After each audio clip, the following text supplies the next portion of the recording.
सभी दोस्तों को मेरा क्रांतिकारी राम राम। दोस्तों, आज के वीडियो में हम बात करेंगे सबसे पहले जो सीएचओ की ओर से केस दायर किया गया था 324 अभ्यर्थियों के द्वारा, उसके बारे में। दूसरा हम बात करेंगे क्या है झुंझुनू के सीएमएचओ का आदेश, उन्होंने क्या बोला है अभ्यर्थियों को।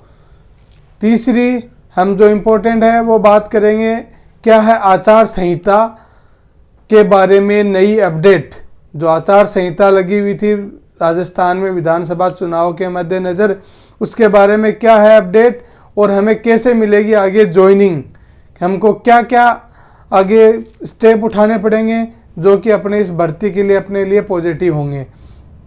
साथियों, मेरी इन सब बातों को जानने के लिए आप मेरे वीडियो को लास्ट तक देखिए, मेरे चैनल को सब्सक्राइब करिए और इस वीडियो को ज़्यादा से ज़्यादा शेयर करें ताकि हमारा बनाया गया ये पूरा प्लान सारे साथियों के साथ जा सकें और सारे साथी उसमें एक्टिव रूप से इन्वॉल्व हो सकें। साथियों आज मैं शुरू करता हूं सबसे पहले बबीता मीणा और 324 अन्य अभ्यर्थियों के द्वारा जो केस दायर किया गया था सीएचओ की ओर से 17,471/2023 केस नंबर है।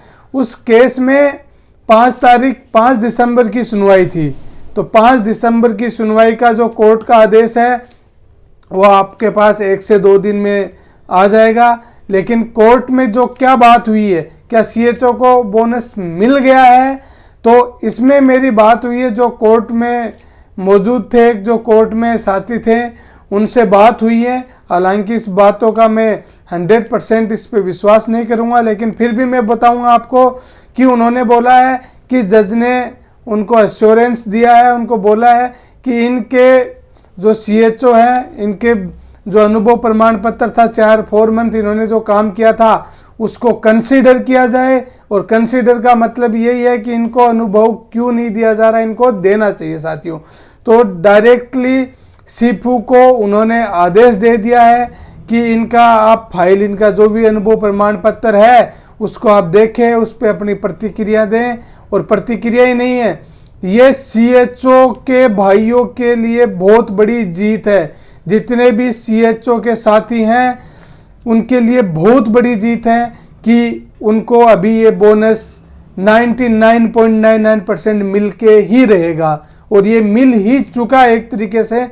जैसी मेरी बात हुई है, जो कोर्ट में साथी थे, जो इस केस को लीड कर रहे हैं, उनसे मैंने कांटेक्ट करने की कोशिश की और उनसे मैंने कांटेक्ट करने के बाद मैंने पूरा वाकया जब सुना तो उन्होंने कहा कि हमें यही एश्योरेंस मिला है वकील साहब की तरफ से कि आपको बोनस मिल चुका है। साथियों, जो सीएचओ के साथी हैं उनको बोनस मिल चुका है।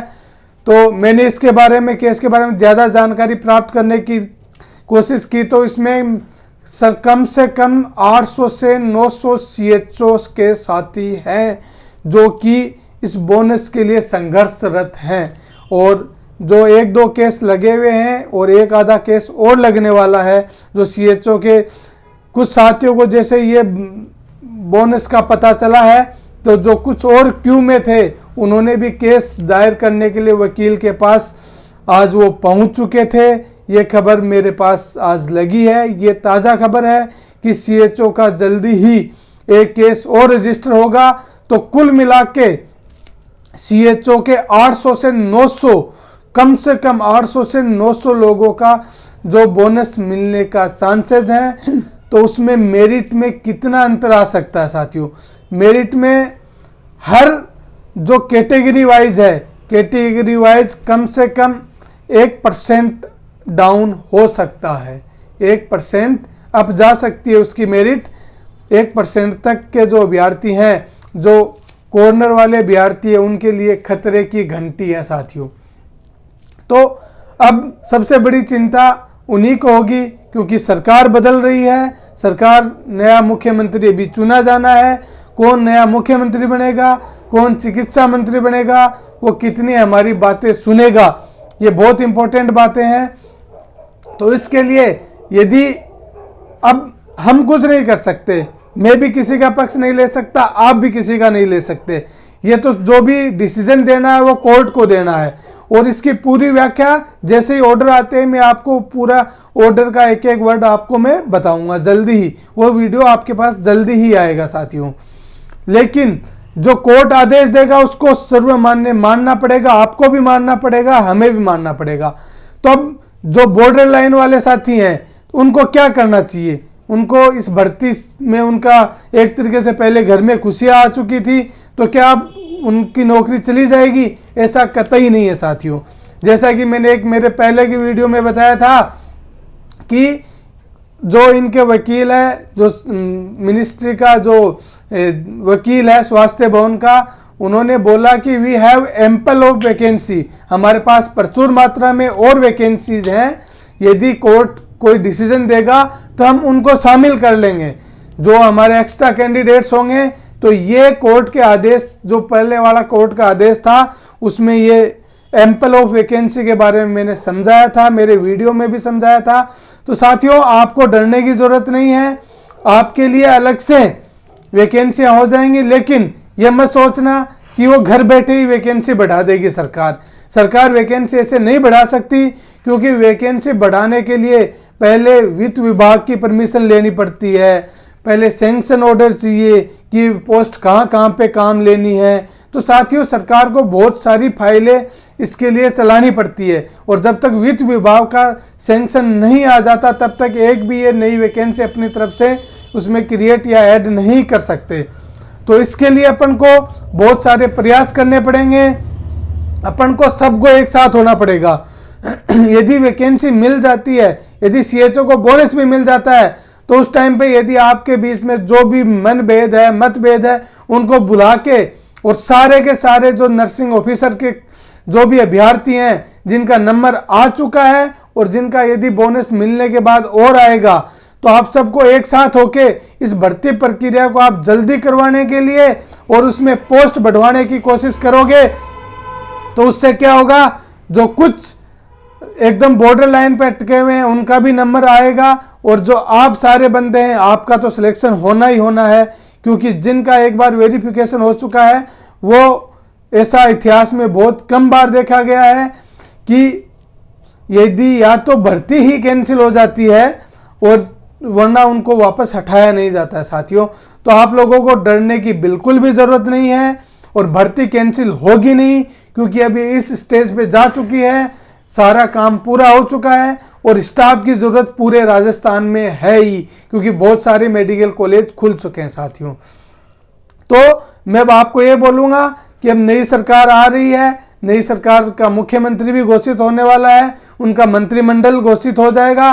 तो आप लोगों को जिस भी एरिया का चिकित्सा मंत्री बनता है वहां के लोगों को ज्यादा एक्टिव होना है, और पूरे राजस्थान के लोगों को इसमें भाग लेना है, और पूरा बहुत ही अच्छे से आपकी भर्ती प्रक्रिया को लोकसभा चुनाव से आचार संहिता लगने से पहले पहले कंप्लीट कराना है। क्योंकि मैं अभी आपको बताऊंगा, जो दूसरा आचार संहिता की बात थी, एक ऑर्डर आ चुका है 4 दिसंबर को कि राजस्थान में the cabinet secretary government of India, Rashtrapati Bhavan new Delhi से, और the chief secretariat of government Chhattisgarh, Bhopal, जो मिजोरम, नागालैंड, राजस्थान, तेलंगाना, तो इसके जितने भी चीफ सेक्रेटरी उनके पास इलेक्शन कमीशन का नोटिस आ चुका है कि in general election to state assembly of Chhattisgarh, Madhya Pradesh, Mizoram, Rajasthan and Telangana 2023 and by election in assembly of Nagaland, lifting of model code of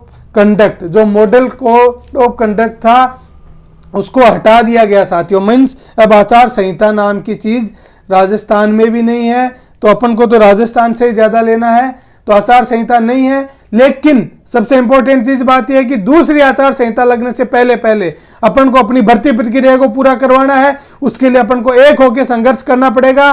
सारे नर्सिंग ऑफिसर, यदि सीएचओ को बोनस मिलता है तो वो भी आपके साथ होंगे, सारे आप जल्दी कोशिश करोगे, पद बढ़ाने की कोशिश करोगे, तो ही आप लोगों का ये भर्ती प्रक्रिया जल्दी पूरी होगी। इसके अलावा मैं बात कर रहा हूं, आज झुंझुनू में जो सीएमएचओ की तरफ से जो अनुभव प्रमाण पत्र थे उनके लिए एक नोटिस चिपकाया हुआ है, जो आपकी स्क्रीन पे अभी है। इसमें सभी कार्मिक जिनका अनुभव प्रमाण पत्र पूर्व में जारी हो गया है, को सूचित किया जाता है कि दिनांक 6/12/2028 तक कार्यालय खंड मुख्य चिकित्सा अधिकारी में अपना ऑनलाइन आवेदन का आईडी क्रमांक प्रस्तुत करें ताकि पुनर्सत्यापन प्रमाण पत्र बनाया जा सके। साथियों, आज एक बंदा वहां गया था तो उससे डिटेल्स पूछी गई थी, उसमें जो आपका क्रमांक नंबर था वो भी पूछा गया था। तो आपको मूल अनुभव प्रमाण पत्र में किसी प्रकार का संशोधन नहीं होगा। कार्मिक अपना नाम, पिता का नाम, जन्म दिनांक, कार्य दिवस आदि अपने मूल अनुभव प्रमाण पत्र से कार्यालय में प्रस्तुत होकर मैच कर लेवे। मीन्स आपको कार्यालय में अनुभव प्रमाण पत्र को सिर्फ मैच करने के लिए बुलाया गया है कि यदि उस जो उन्होंने बना के दिया उसमें कोई गलती तो नहीं है। यदि कोई गलती है तो आप ठीक करवाओ वहां जाके। इस काम के लिए आपको झुंझुनू के जितने भी CHO, CHA या फिर जिनका भी वेरिफिकेशन हो चुका है, जिन्होंने अनुभव प्रमाण पत्र बनाया है, तो आप सारे के सारे वहां जाइए और CMHO कार्यालय में 6 से 8 तारीख तक अपने डिटेल्स को चेक करके आइए। साथियों, ये बहुत इंपॉर्टेंट है। यदि कोई भी मिस्टेक होगी तो वो आपके लिए जिंदगी भर का नुकसान हो सकता है। तो आप जाइए, तुरंत के तुरंत CMHO झुंझुनू जाइए।